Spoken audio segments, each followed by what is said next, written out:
Thank you, Madam Chair. A couple bill introductions, bill requests for the committee, rather.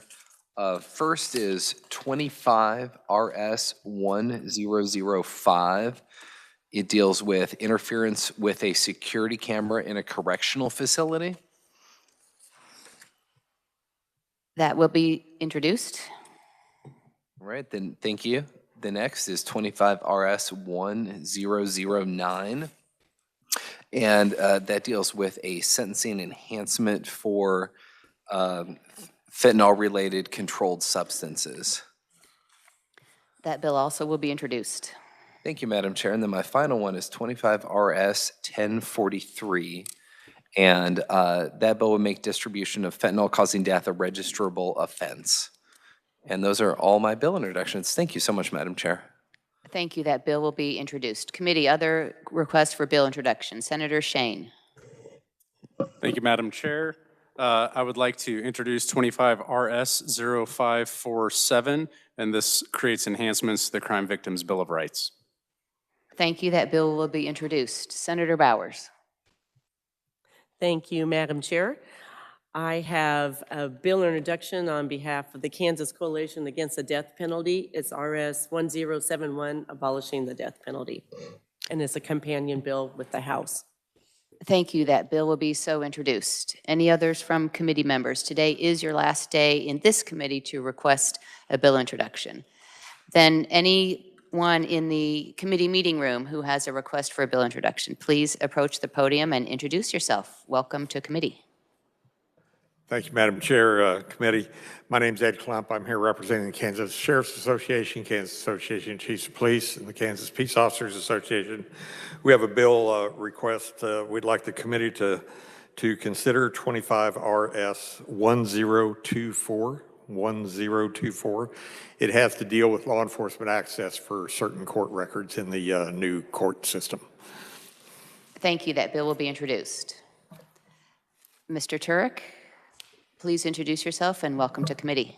Thank you, Madam Chair. Members of the committee, Eric Turek from the Kansas Department of Insurance, here to introduce RS 1069, which concerns civil penalties for insurance fraud crimes. Thank you. That bill will be introduced. Sure, go ahead. Please introduce yourself and welcome to committee. Good morning, Madam Chair. My name is Robert Jacobs. I'm the Associate Director of the Kansas Bureau of Investigation. We would like to request 25 RS 0839. This is a follow-up bill to the fingerprint record check bill that we introduced in past last session. This just fixes some minor changes in that bill. Okay, I think there's another bill that cleans up a few of that also that we've been looking at. But yes, that will be introduced. Thank you. Thank you. Yes, Mr. Stafford. Please introduce yourself and welcome to committee. Good morning, Madam Chair. Thank you. Committee members, good morning. I'm Eric Stafford with the Kansas Chamber of Commerce and here with 25 RS 1045, deals with providing, geez, sorry, I just went totally brain dead.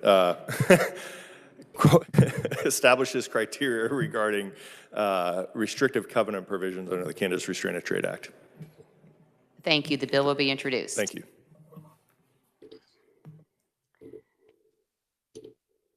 Please introduce yourself and welcome to committee. Thank you, Madam Chair. I'm Steve Anderson, Medicaid Inspector General. I'm wanting to introduce RS 1028. It's a bill concerning fingerprint-based criminal history records checks and the CAN Check program for school and healthcare workers. Thank you. That will be introduced. Thank you. Yes, Mr. Bingesser, please introduce yourself and welcome to committee. Okay. Hey, good morning. Thank you, Senator Warren. I'm Matt Bingesser with the Office of the Attorney General. Today, we would like to ask for introduction 25 RS 1040. It's a bill relating to the oversight and review of municipal level contingency fee litigation contracts. Thank you. The bill will be introduced. Thank you, Senator. Thank you. Yes, Ms. Keck, please introduce yourself and welcome to committee. Hello, Lee Keck with the Kansas Department for Aging and Disability Services, here to request RS 1041. And this is stemming from a settlement agreement in the Glendenning case with the ACLU regarding forensic competency evaluation and restoration services. Thank you. The bill will be introduced. Yes, Mr. Wagman, please introduce yourself and welcome to committee. Good morning. Good morning, Madam Chairperson, members of the committee. I am Jeff Weigeman from Steve Kearney and Associates, representing the Kansas County and District Attorneys Association. This bill is on behalf of Johnson County District Attorney Steve Howe. It is RS 1046 regarding the sealing of arrest warrants until executed. Thank you. The bill will be introduced. Do we have other requests for bill introduction? Yes, please approach the podium and introduce yourself and welcome to committee. Thank you so much, Madam Chair. My name is Brenna Vazowski. I'm with Kansas Appleseed Center for Law and Justice, and we have two bills for you today for introduction. The first is 25 RS 0883, which is related to SNAP food assistance and allowing those with felony drug convictions to receive that assistance. Thank you. The bill will be introduced. Great, thank you so much. Next, I have 25 RS 0858, which is related to juvenile offenders and requiring certain records to be automatically expunged from that juvenile's record. Thank you, and the bill will be introduced. Do we have, Thank you so much. Thank you, appreciate it. Do we have other requests for bill introductions?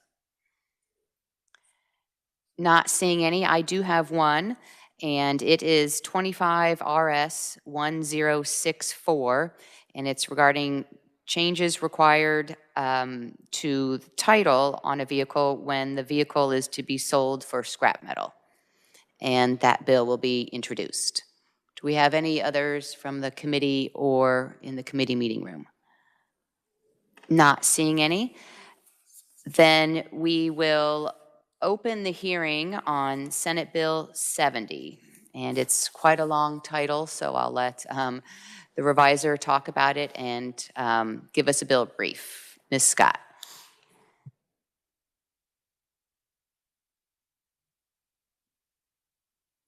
Thank you, Madam Chair.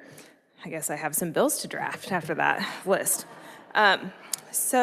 Senate Bill 70 provides for reasonable fees for electronic copies of records under the Open Records Act. It exempts from disclosure formally closed investigations with no found violations. It requires county and district attorneys to file reports of violations in December instead of January. It determines the membership calculation of subordinate groups under the Open Meetings Act, requires public bodies or agencies that live stream to ensure that the public is able to observe, and it also provides for a 5-minute deviation to resume open meetings under the conclusion of the closed or executive session. Section 1 amends KSA 45219. That's the statute that provides the fees for copies of records. And the change here would be to provide that a fee for electronic copies that's 12.5 cents per page or less shall be deemed a reasonable fee. Section 2 amends KSA 45221 to provide that an agency shall not be required to disclose records of agencies involved in administrative adjudication or civil litigation, complied in the process of detecting or investigating violations of civil law or administrative rules and regs, if that investigation is formally closed and the agency determines that no violation occurred. Section 3 amends KSA 757001. That's the statute that provides for the Batterer Intervention Program Certification Unit.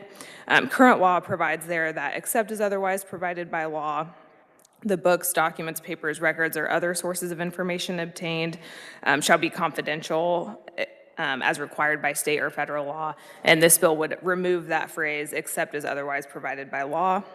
Section 4 amends KSA 75753. That's the statute that requires the county or district attorney to report to the Attorney General all open records or Open Meetings Act complaints that they receive during the preceding fiscal year. Current law requires that report to be made by January 15th, and this bill would move that to December 15th. Section 5 amends KSA 754318. That's the statute in the Open Meetings Act that requires meetings to be open. A provision is added there that when a public body subdivides itself into subordinate groups, the total membership of the subordinate group shall be used to determine if the majority of the membership participated in the meeting. Another provision there states that unless otherwise stated in law, a private entity will only be considered a subordinate group of a legislative or administrative body if that group is under the control, whether directly or indirectly, of that legislative or administrative body of the state or a political and taxing subdivision. And then finally, a subsection is added to provide that if a public body or agency voluntarily elects to live stream a meeting, then the body has to ensure that all aspects of the open meeting are available through that live streaming medium for the people to observe. And then the last section, Section 6, amends KSA 754319. That's the statute about closed or executive meetings to provide that a public body or agency that has entered a closed or executive session shall not be guilty of a violation if that meeting concludes 5 minutes earlier or later than provided in the motion. And I can take any questions. Thank you. Committee questions for the reviser. Yes, Senator Titus. Thank you, Madam Chair. Natalie, the change, just to clarify on the new fee for electronic copies of public records, currently, agencies or entities, they could be charging nothing or they could be charging the 25-cent copy fee per digital copy. Is that right? Madam Chair, Senator Titus, yeah, you'll see on page 2, starting at line 23, that's the provision currently that provides what is deemed reasonable, and it says that a fee for copies which is equal to or less than 25 cents a page shall be deemed reasonable. And this doesn't impact the hourly time charge that is put on these requests as well, correct? That's correct. And, sorry, I have one more. Let me find my spot.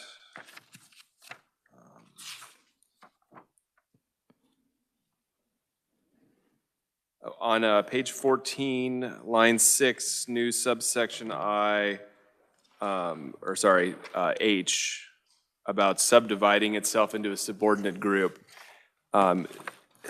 It's my understanding there's been Attorney General opinion in case law that these groups are already subject to COMA by the standard put here. Does this just codify what the current understanding of the Open Meetings Act is, or is this something new? Madam Chair, Senator Titus, I believe this just codifies what's already the current interpretation of the law. Thank you. Thank you. Committee, other questions? Not seeing any, then thank you, Ms. Scott, for the bill brief.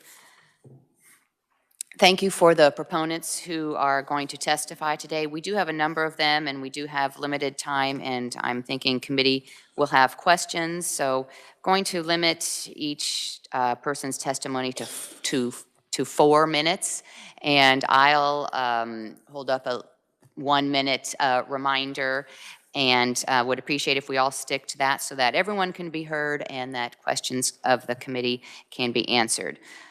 With that, then, we will invite Mr. John Goodyear, General Counsel of the League of Kansas Municipalities, to the podium. Please introduce yourself and welcome to committee. Thank you, Madam Chair, members of the committee. Good morning. My name is John Goodyear, and I serve as the General Counsel of the League of Kansas Municipalities. We're a membership organization that represents the cities of the state of Kansas. Just as a starting point, the League and our member cities do support transparency. We believe that good government should be open to and accessible by the public. But we do take a look at all of these legislation that come forward on CORA and COMA just to make sure that certain things are preserved while we ensure the highest level of transparency. My testimony focuses on a couple different sections of the bill. Section 1 of Senate Bill 70, establishing a reasonable cost for a per-page digital copy.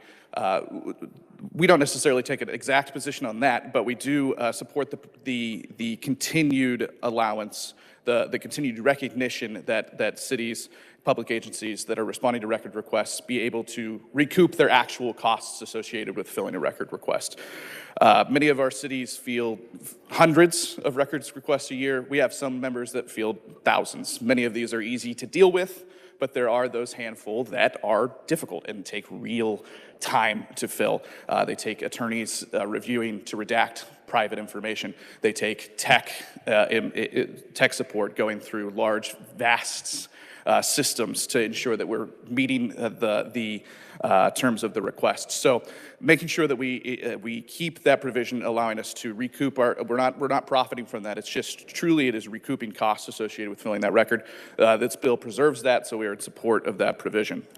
Our second section that we think is a good addition to the law in this bill is Section 6, allowing for some leniency in the timing of a return from an executive session.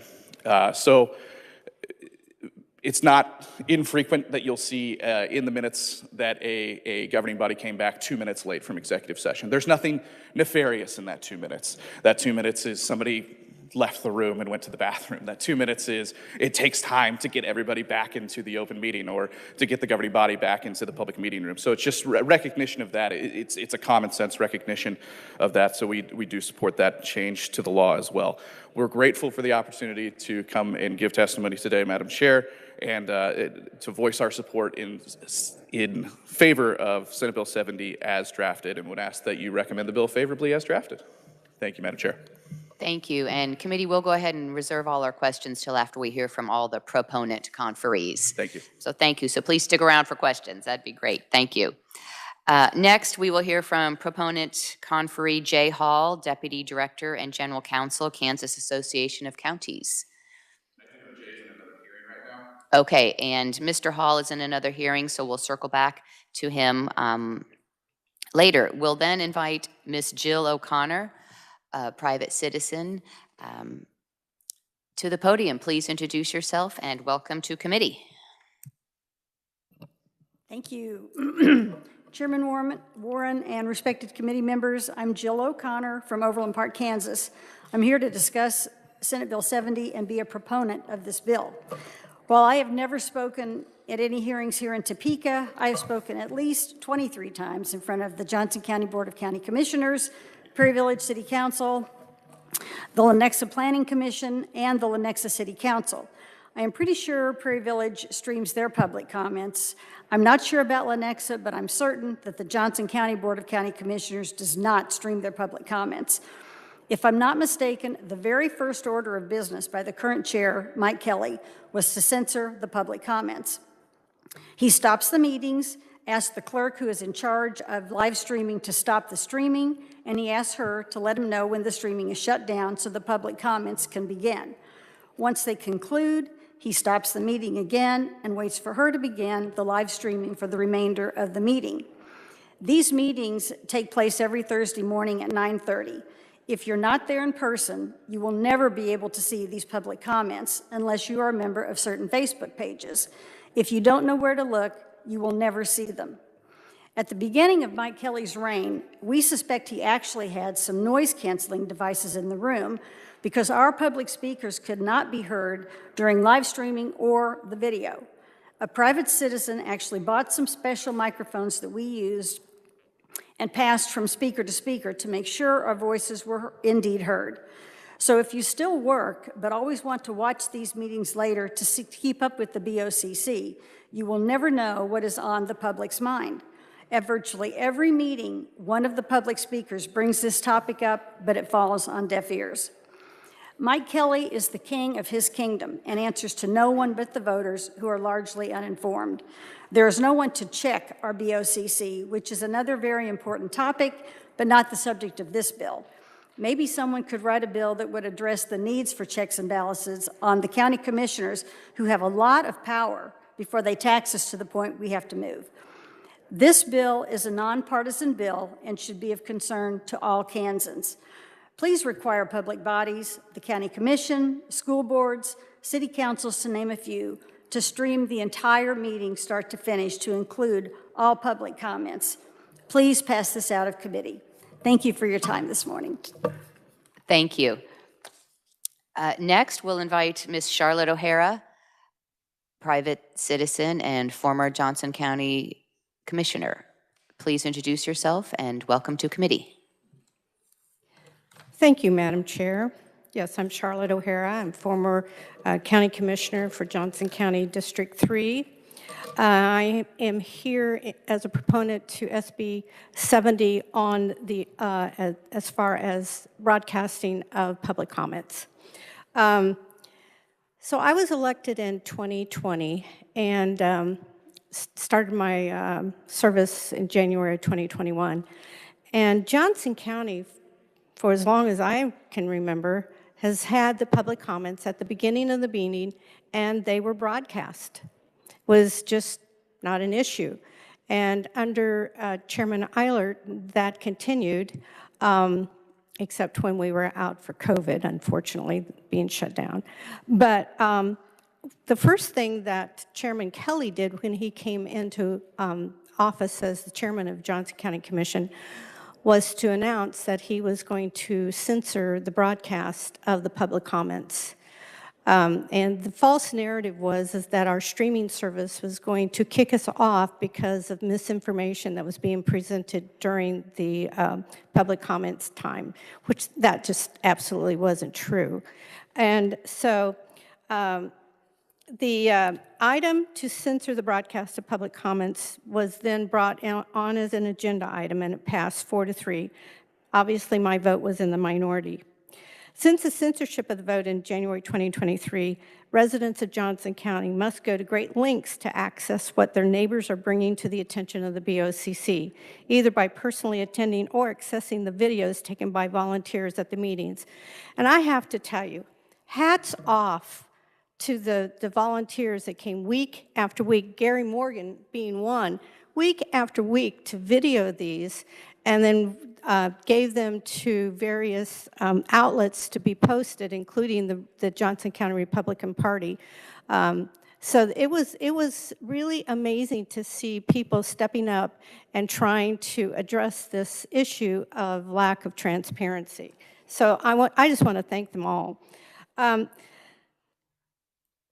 Transparency in government is critical, and the need is obvious for the Kansas Legislature to take action to protect the rights of all Kansans to be able to view the entirety of public meetings which are broadcast. I would also ask you to consider to require public comments to be part of the agenda for all public meetings in Kansas. It's important. There are some entities that do not allow the public comments. And then to require the public comments at the beginning of the meetings. This is an example in Olathe. This is the format of the city council meetings. General issues and concerns of citizens of public comments. After the city council completes the meeting agenda items above, which means it's at the end of the meeting. And that's very difficult for citizens to have to sit through an entire meeting. So I would just ask you to consider that. Local government serves the people, and the people should not have to wait through an entire meeting in order to address their elected officials. Thank you for your time and attention, and if you have questions, I will be here. Thank you.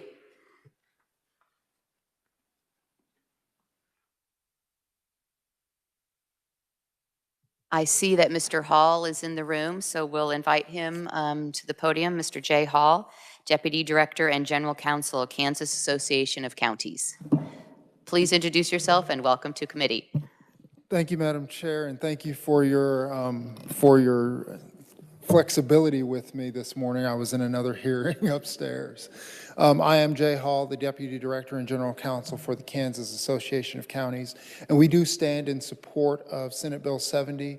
I don't know all of the comments that have been made, and in an effort to not repeat too many things, I do think it's appropriate to have an electronic copy price, just like we have the physical copy price. I think that brings some consistency to the way we handle open records. I'd also like to briefly mention, with regard to executive sessions, oftentimes we have confusion when an executive session is supposed to end because everybody's watch says something a little bit different. So the 5-minute grace period can help eliminate some of the confusion around, is it 2 o'clock, is it 1:59, is it 2:02, those types of things that just introduce a lot of confusion and don't really go to the spirit of, are we handling public business in the light of day? So those are the 2 points that I really wanted to make. If there are questions, I'd be happy to answer them at the appropriate time. Thank you. We're going to hold all questions till after the conferees have all testified. But Thank you. Thank you, Mr. Hall. Next, we'll hear from Mr. Gary Morgan, private citizen. Please introduce yourself and welcome to committee. Thank you, Madam Chair and distinguished committee members. Today I stand before, I'm Gary Morgan, Shawnee, Kansas. Today I stand before you to offer my full support for SB 70, specifically Section 5 of KSA 75-4318, subpoint J. If any one thing that we've witnessed and experienced during COVID-19 was that of heavy censorship by not only the social media, but by government entities such as school boards, city councils, health boards, and also county commission boards. All of these entities mentioned are generally subject to COMA Act, of course, which this bill intends to address. I'll stand on my written testimony. I wasn't going to do a Me Too, but Jill O'Connor and Charlotte O'Hara, obviously we're talking about the same situation, and I do appreciate the kind words. But because of this particular chairman's prerogative, he has essentially been able to suppress the general public from knowing what other residents were presenting at the commission meetings. This is and continues to be a clear and purposeful suppression of our First Amendment rights. In this particular case, the BOCC meeting in Johnson County, I and a few other volunteers religiously attend these meetings each week with our own video cameras and equipment, and as a previous testifier had indicated, we post that on various social media sites. And I can tell you, it takes hours. I have to leave work to do it, make up work in the evening to do it, all because these are not broadcast as a part of the county commission meeting. So my simple point is that given the current state of the Kansas law, I think it gives a little too much latitude to the elected officials to censor the public from hearing what others in the public are saying and questioning our elected officials. Can you imagine not live streaming this very public hearing? We're having the ability to archive the testimonies from the general public. Please support SB 70 and ensure we, the people, hold the power of government oversight of public meetings and ensure their transparency so that we, the people, as we, the people, demand. Thank you. Thank you. Committee, next we are going to hear from Catherine Ellsworth, private citizen. Please introduce yourself and welcome to committee. Hi, Catherine Ellsworth from Eudora, Kansas. I'm a Douglas County resident. I apologize. I've just found out about this meeting this morning, so got kind of a hodgepodge. I submitted a graph of some of my core requests that I've put into Douglas County. In Douglas County, they have a Metropolitan Planning Commission, so it's combined. So if you want records that relate to the Planning Commission, you have to put in a core request to the city clerk. And if you want something that relates to the county, you have to put in a request to the Freedom of Information Officer for the county. So it's been my experience that the CORA and COMA laws are not as rigorous as I had anticipated before I went down this route. And it's really important because there's really no checks and balances at the county level. For Douglas County, 80% of the population is in Lawrence. And so that leaves about 24,000 people outside of Lawrence who are basically unrepresented. For a while, we had 3 commissioners who were from the city of Lawrence. They appoint 5 people to the Planning Commission, and it's not always someone from the rural area. So you have 5 appointed by the city and only 2 required to be from outside of Lawrence. So that's a real problem. So when things kind of go off the rails, citizens and people from the press have no alternative but to pursue things through CORA and COMA requests. Well, appropriate COMA records and the CORA requests. In Douglas County, they actually use the ad hoc committee to have meetings outside of the public sphere. They weren't announced, we didn't know where they were, and this was while they were working on the wind regulations.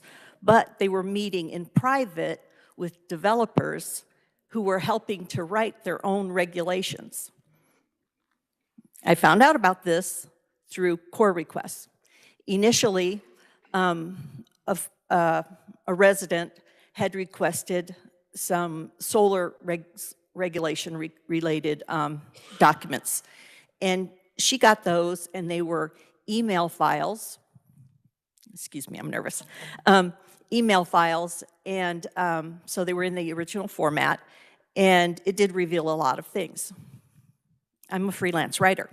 When I requested things, they gradually obstructed me more and more.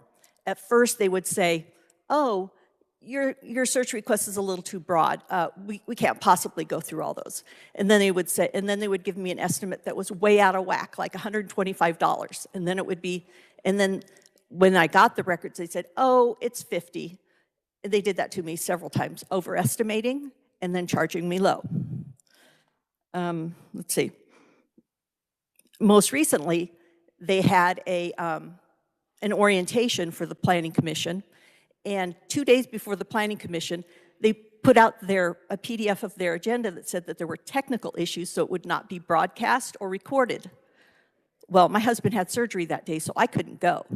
But it was weird because that very same day in City Hall where the meeting was held, there was a meeting that was recorded. That was Wednesday when the agenda came out. Thursday, another meeting, 2 more meetings in that same room, recorded and broadcast. Friday, miraculously, technical problems.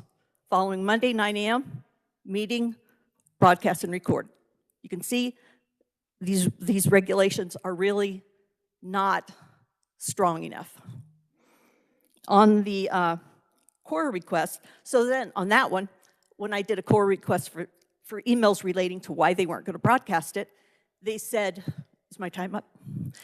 Yes, Oh, why don't you sorry. go ahead and finish Okay. that thought? They said Thank you.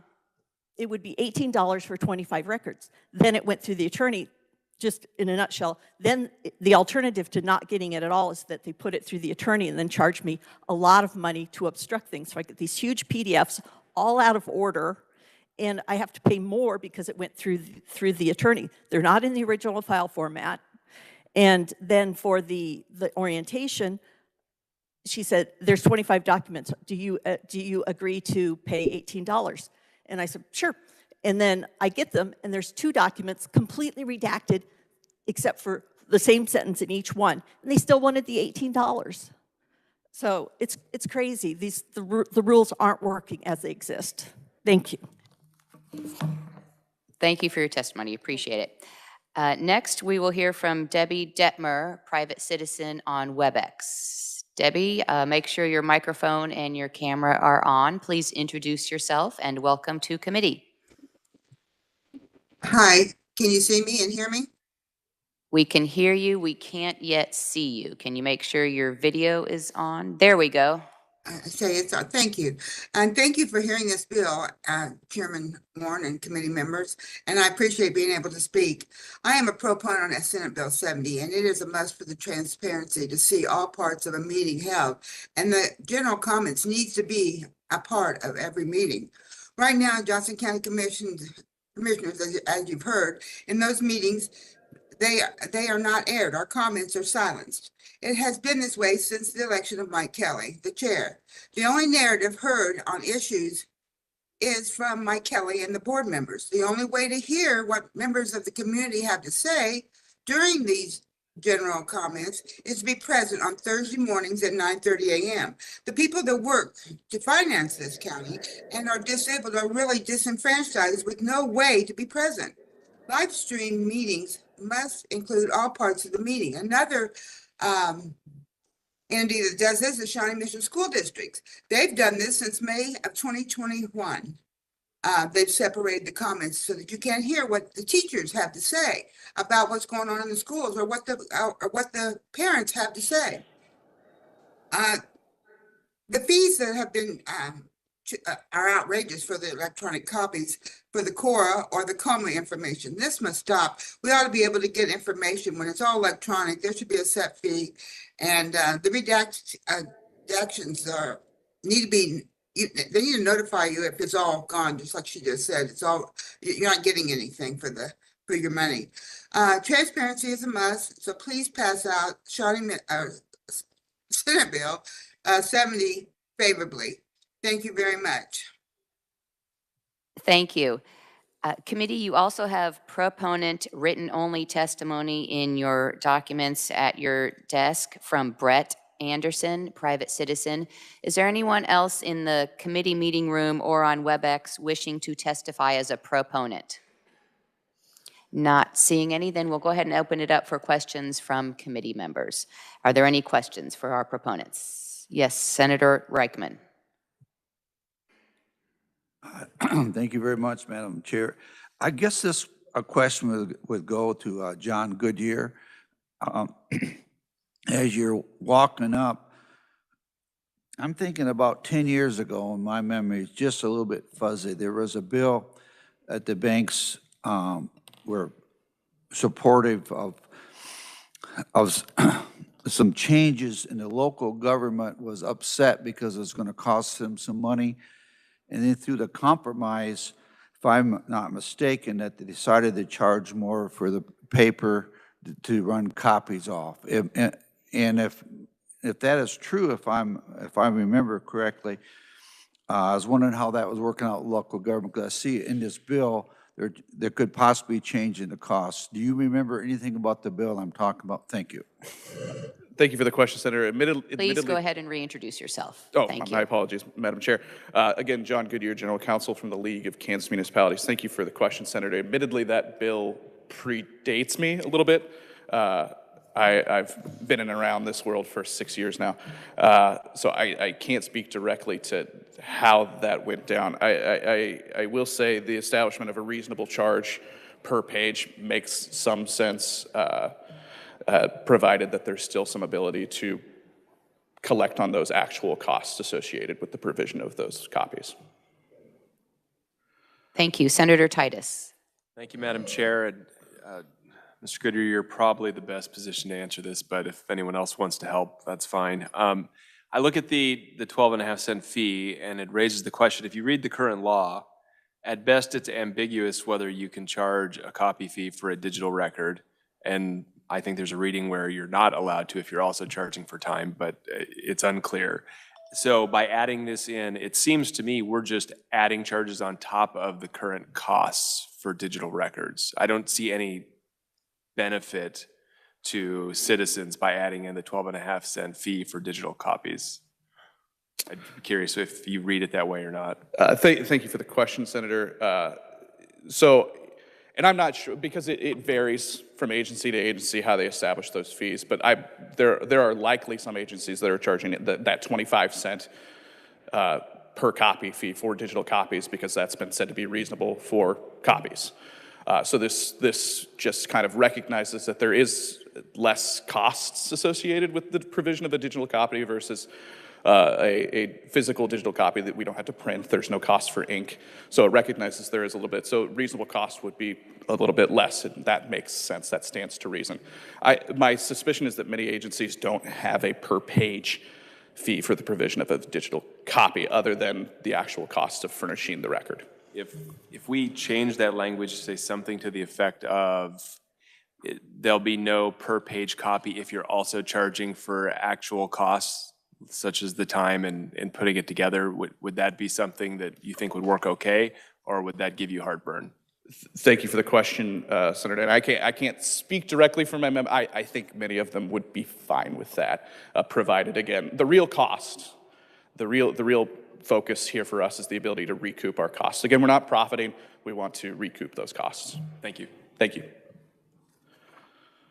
Thank you. Committee, other questions? Not seeing any, then we will next hear from, we're going to hear from our neutral conferees. We have Mr. Matt Bingesser, Administrative Counsel, Office of Attorney General. Please introduce yourself and welcome to committee.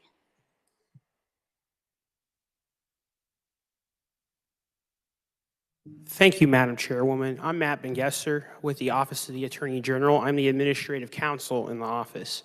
In that role, I also have some responsibility for Kansas Open Records and Open Meetings, in that I provide education to various communities across the state of Kansas on both these very important acts. I also have a responsibility when we do an enforcement action to educate the entities that have been sanctioned on how they should perform and improve. as they try to meet the demands of the Open Meetings and Open Records Act. So overall, Senate Bill 70 is a good step in modernizing and enhancing the provisions of both the COMA and the CORA. However, I do want to point out in our written component of our testimony, we do provide several suggestions and revisions that I think would improve the bill.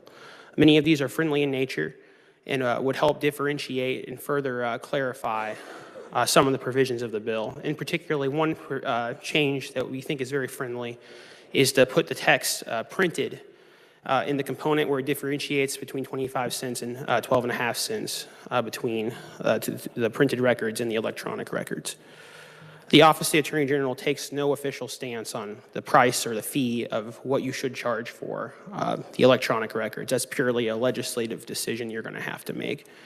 Just for enforcement, we do ask that you be very clear in the language so that we can enforce that accurately and in the spirit that you want it enforced. So in order to avoid redundancy, I know you have another hearing. I don't want to rehash my entire written testimony. I won't go into a whole lot of detail into some of these suggestions we have. There are 3 items I do want to highlight, though, if that's okay with you. So the first one I want to highlight is the change to the Batterers Intervention Program licensing unit.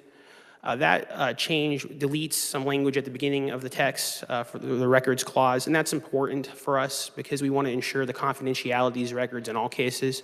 That's housed in our Victims Compensation Unit, and that's a very critical unit because it provides services and confidentiality to victims of crimes. And since that's a domestic violence program that we hope to address and improve those type of situations, we don't want the victim's information being inadvertently released. And so we would like it to match our other crime victims legislation by having an absolute confidentiality clause in that language, and that's why that's been proposed. We appreciate Senator Shane for including that in this bill. So the second item I want to touch base on relates to the inclusion of the change in 45-221A11. This relates to the records of agency that conducts investigations in an administrative nature. And so the change in there is helpful for our agency in that the records of an investigation that is closed where no action or violation was found. That addition to that will help protect business records. Typically, when an investigation in our office is closed in our Consumer Protection Unit, we would go ahead and release the entire report with some redactions as a public record. And so this, if a business truly is innocent and they were being accused just for the business records to be somehow included in an investigation file for ultimate release, it's not the most fair situation for the business. And so we do want to account for that and have some discretionary exception. Now, we do point out in our written testimony, this can also be accomplished in a more narrow version by putting an exception directly into the Consumer Protection Act. And so we would leave that to the committee's discretion.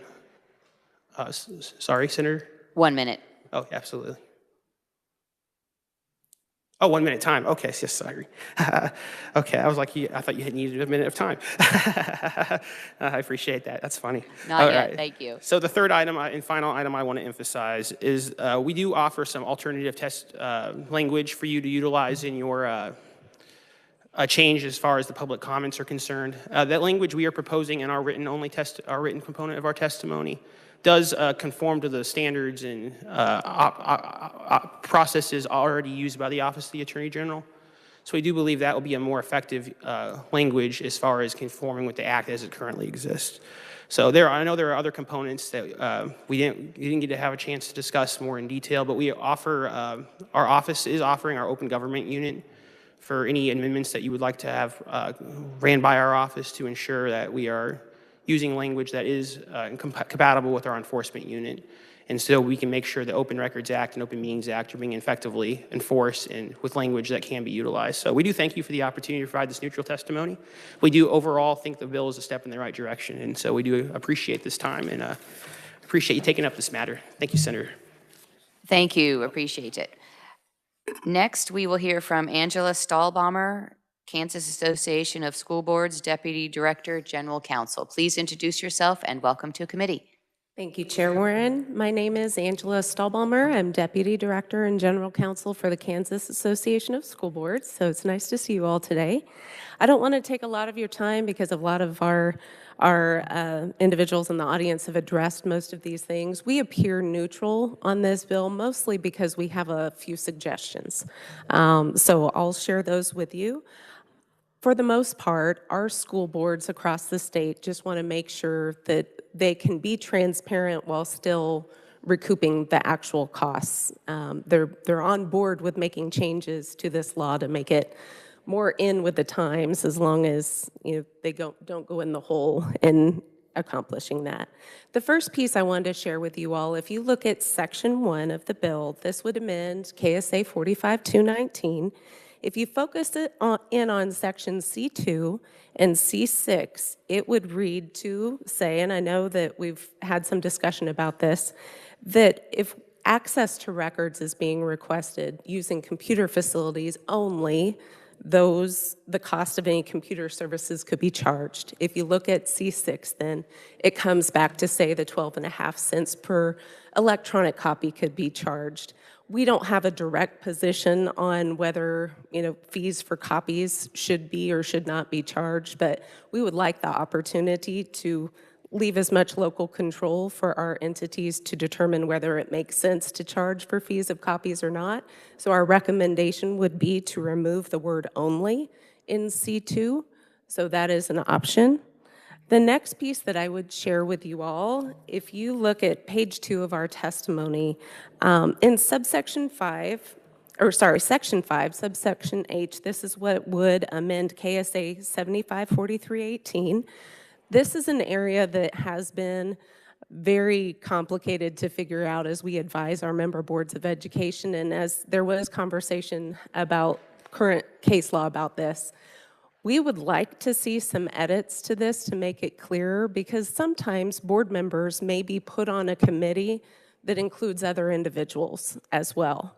So our suggestion for this would be if we could make an amendment, further amendment to this to say, when a public body or agency subject to the act subdivides itself into subordinate groups, the total number of members of the public body or agency in such subordinate groups shall be used to determine whether or not it's subject to the act. This would allow us to understand that if there are 3 or fewer board members on any committee looking at something relevant to school business, that we know they're not violating the Open Meetings Act. And I think that would be of a lot of value to our members. And then if we go down a little bit further, we've had some discussion this morning about live streaming board meetings. Right now it's not required by law that boards of education do this. 1 minute remaining. Oh, thank you. I will say that there have been some of our districts that were contacted by their streaming service and were told if they could not get public comment under control that they would be cut from using that. As they looked at other options to stream public comment, some of them were saying that it was like $90,000 a year more to use a different service, so it became cost prohibitive. The last thing I will leave you with is that we really do appreciate the flexibility in the executive session piece, so 2 thumbs way up for that. I will happily stand for questions if you have them. Thank you for your time. Thank you.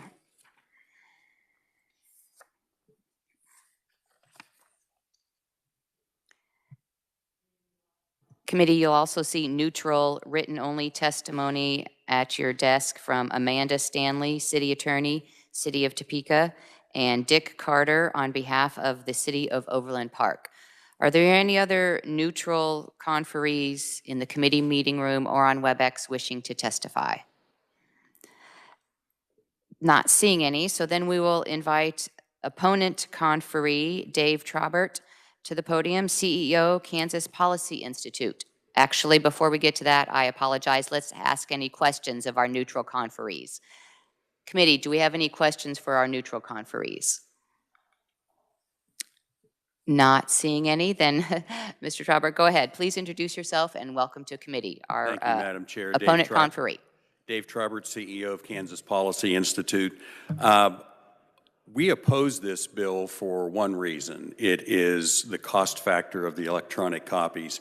We fully support the public broadcast of comments and public meetings. I'd be curious to see the actual documentation of online streaming services that said they would not use public comments. We've heard some controversy about that in the past and written about it. It turned out to be not exactly as stated, so I'd love to see that. We don't take a position on the open meetings, but on the electronic copies, it's been said here many times, the law says that you may not recoup more than actual cost.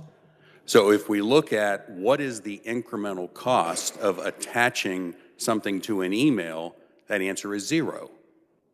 Employee time, but no cost for the actual document. The costs don't go up. And the same thing we believe applies to the 25 cents. It never costs 25 cents a page to print a piece of paper. It's now somewhere between 5 cents and 8 cents. So for the law to say 25 cents is reasonable, that seems to say that would cover the cost of printing and employee time. What we're seeing is that almost in every case, we're being charged employee time plus per page. And so we think it could be either or, but not both. And in fact, we would flip to be a supporter of this bill if it was made clear that you may charge, if it's 12.5 cents for electronic and no employee time, or 25 cents printed and no employee time, and also to only charge for the lowest hourly rate of the person, capable of performing that task. And with that, I'll be happy to stand for questions. Thank you. Do we have any other conferees wishing to testify in opposition to the bill, either on WebEx or in the committee meeting room? Not seeing any, then we'll go ahead and open it up for any questions. Yes, Senator Shane. Thank you, Madam Chairwoman. Thank you, Mr. Traubert, for your testimony, and I think you bring up some fair points. A question for you: do you believe that the entity should be forced to select whichever is calculated to result in the least cost to the citizens? So if there's a discrepancy between the 12.5 cents or the 25 cents versus if we just calculated it on pure cost, that they should be forced to make a choice between one or the other, or go to the lowest cost? We certainly wouldn't have a problem with that. The law, we've based our testimony on what's in the law, which is it cannot exceed actual cost. Certainly if they want to charge less, I think people would be happy to see that. What we're finding is that in a lot of cases, we file a lot of open records requests, and it's a constant fight, whether it's a school district or a city or a county. I cite one example in my testimony of the Iola School District putting on its website, we charge $1 a page. We have had some try to charge us for employee benefits.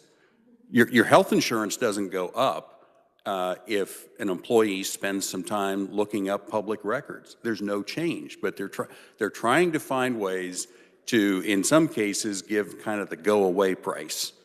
And that's the impression we get, not from all, but from some. We get the impression that they just don't want to do it, and so they give you a price that hopefully sends you packing. Okay. Thank you. I have a follow-up question, and this is maybe for the reviser. Is there a regulation number or a statute number, it might be, that says that the staff time to be charged is the lowest rate of the employee capable of fulfilling the request? Thank you, Madam Chair. There is a statute about that. Let me find the exact wording in it, and I'll circle back. Thank you. Appreciate it. I knew you'd be able to track that down. Thank you, Ms. Scott. Any other questions for our opponent conferee? Not seeing any. Then if we could just wait for just a moment for that statute I want to make sure, see what it says. And in the meantime, Senator Haley has a question. Senator Haley. Thank you, Madam Chair. It wasn't for the opponent. I was just reading through, though. It was for the neutral conference. Just a quick question regarding, I know that she's already spoken. I think it was Ms. Stahlbaumer. Thank you, Senator. It's not our usual practice to go back to conferees once that has been closed, but we'll allow that. Go ahead. Madam Chair, not to, then let me just in general throw it out and perhaps to have it answered later. It's regarding the procedure on the open time for the meetings. Just notification might be given for the instructions during the motion for executive session. There was a discussion about 5 minutes before or after the exact time, that it would be more of an estimate. I would hope that that notice would be given during the motion, and that's not a part of the statute now, because some people really do hang on the exactness of the time for executive session. So more comment, and certainly for consideration, if and when this bill is worked, that we might consider having specificity or by way of the motion. And I thank you for allowing that, Madam Chair. Thank you. Committee, other questions for Mr. Trobert while we're waiting? Not seeing any.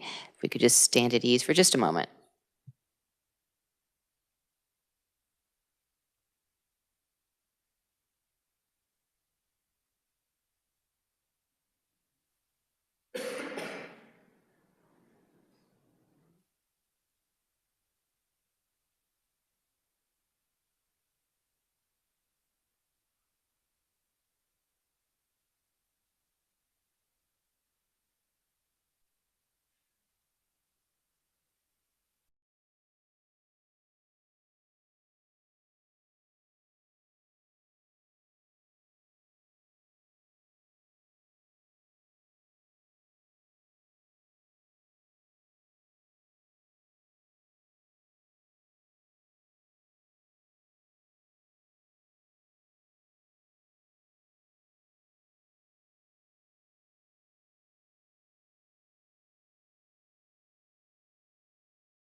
I'm going to ask for a little bit of a clarification from the revisor, though we can't find at this minute, because it's a spur-of-the-moment question, the exact language of the statute. We do currently have in statute that the time to be charged of the employee time is the lowest rate of the lowest rate of the employees available to fulfill the request. Madam Chair, I'm not sure that that's what it says. I don't want to say that, but I'm trying to find the provision about charging for the staff time so that I can read it exactly to you how it reads now. There have been some bills in the past that changed that language, talking about how you can charge for that staff time. So I'm going to find that provision so I can read it to you, but it might take me a minute. Thank you. We do have, well, we'll give it just a few more minutes. Well, we'll go ahead then and allow the revisor time to look into that and kind of offline. So we're going to then close the hearing on Senate Bill 70, and I want to thank each of our conferees who have appeared in person today. I know it takes your private time to come to the Capitol and provide testimony, so thank you for that. Thank you for our conferees who appeared on WebEx as well, and for your attention to this matter. Appreciate it. We will then open the hearing on Senate Bill 84, modifying criminal use of a financial card to include certain conduct involving gift cards. With that, a brief from the revisor, Ms. Scott. Thank you, Madam Chair. Senate Bill 84 amends KSA 215828. That's the crime of criminal use of a financial card.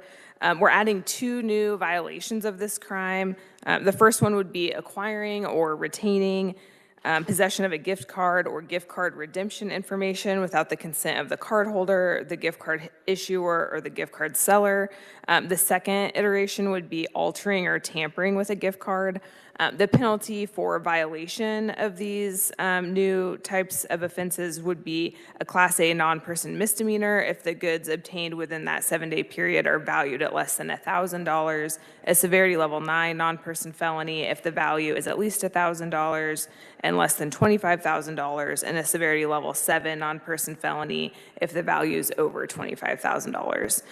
This section is also amended, you'll see, to add definitions of cardholder, closed-loop gift card, gift card issuer, gift card redemption information, gift card seller, and an open-loop gift card. And I can take any questions. Thank you, Natalie. Committee, the chairman had to step out for a moment. Are there any questions for the reviser? Seeing none, we will begin proponent testimony from Mr. William Wilkie. Please state your name when you get up to the podium, Mr. Wilkie. Good morning, Mr. Vice Chairman. My name is William Wilkes, Senior Director of Government Affairs for the Kansas Chamber of Commerce. The Kansas Chamber represents small, medium, and large-sized businesses across the state advocating for policies to improve the economic climate in Kansas. The Kansas Chamber is also the state affiliate for the National Retail Federation, and on behalf of the Kansas Retail Council, we appreciate the opportunity to provide proponent testimony to Senate Bill 84. First and foremost, I do want to thank this committee's work from last session establishing the crime of organized retail crime in the criminal code statutes. Our retail members were very appreciative of that. And so with this was proposed to us at a conference I was at over the summer. And so gift cards have been the most requested holiday gift item for 17 years in a row. And fraud and tampering with gift cards continues to grow nationwide, and it comes in many forms. One of the most common examples is with gift card tampering is fraudsters will change or steal the numbers on the back of a gift card and then put that card back on the wall. So then when the customer puts money on it, those fraudsters can see that gift card has been activated with money on it, and they'll spend it before the consumer can have the opportunity to spend it. Senate Bill 84, it'll increase those penalties for fraudulent activity involving gift cards. And over the last year, as I've said, we've heard from our retail members that this is a nationwide crime. In my testimony is a presentation from the Council of State Retail Associations, and there should be a map on there indicating the heat spots to where these crimes are popping up. With that, I thank you for the opportunity to provide testimony, and I'm happy to answer any questions. Thank you, Mr. Wilk. I appreciate it. Do we have any other conferees wishing to testify as proponents in the committee meeting room or on WebEx? Not seeing any, then we'll go ahead and open it up for any questions. Senator Reichman. Thank you very much, Madam Chair. I thought the question is, how do they get that number? I thought the number was, you had to scratch it to get to the number. To my understanding, some of the cards you do have to scratch it, and then sometimes they're just on the back of that card because they'll have those numbers like it usually is on a credit card, but they'll be on a gift card, and then they see that that card's been activated, and so they have those numbers saved, and so they're able to use the money on the card before the consumer is. So not all of them are covered up, then, what you're trying to say? Yeah. Well, it seemed like that company should take care of it then. Thank you. Thank you. Committee, other questions? Senator Shane. Thank you, Madam Chair. Mr. Wilk, right now, how are the victims, largely in this sense, the people that spent money on a gift card that subsequently don't get to spend it, how are they taken care of in this process? Are the companies having to deal with that and try to settle up with those folks, or what? Do you know what that looks like right now? Currently, I don't. I think most of the time it just falls on the company of having to deal with that communication, but I'm happy to check with our retail members and get back to you. Thank you. Do you know how the $1,000 threshold was arrived at? That I worked with Natalie on to set a dollar amount. I received model language from that Council of State Retail Associations, and in the model language, I think their dollar amount was $950. And it's a severity level 9 non-person felony, so that's $1,000 threshold there. So is the intent of the bill then to make it a felony for this conduct? Yes. Thank you. Committee, other questions? Yes, Senator Argabright. Thank you, Madam Chair. Mr. Wilk, is this, and I may have missed it, is this, I'm going to follow the tails of the last question a little bit. Is this a cumulative, the $1,000? Could it be 17 gift card violations that equals? To my understanding, yes, it's the cumulative value of what's on those gift cards. Okay, over just a date time, a range time? I believe, I don't have a copy of the bill in front of me, but I believe the bill says a 7-day period that was claimed. So I probably missed that. So I appreciate that clarification. Yeah. Thank you. Thank you, Madam Chair. Thank you. Is that right, Ms. Scott? Is it a 7-day time frame? Just to follow up on that question. Thank you, Madam Chair. Yes, it is. So if you look at the wording starting, say, on line 29 or 21, for example, it's a severity level 7 if the money, goods, property, or services obtained within any 7-day period are of the value of $25,000 or more. And just to follow up on the chair's question earlier, these penalties are in line with the other financial crimes. So if you kind of look across our statutes, other than theft, which got raised to a $1,500 threshold to become a felony, this is pretty consistent with the rest of the financial crimes throughout our code. Thank you for that clarification on both those points. Appreciate it. Committee, other questions? Not seeing any, then thank you, Mr. Wilk, for your testimony and appearing here today. Thank you. Appreciate it. Next, we will hear from opponent conferee, which is written only, so not hearing, but I do have documents at your desk.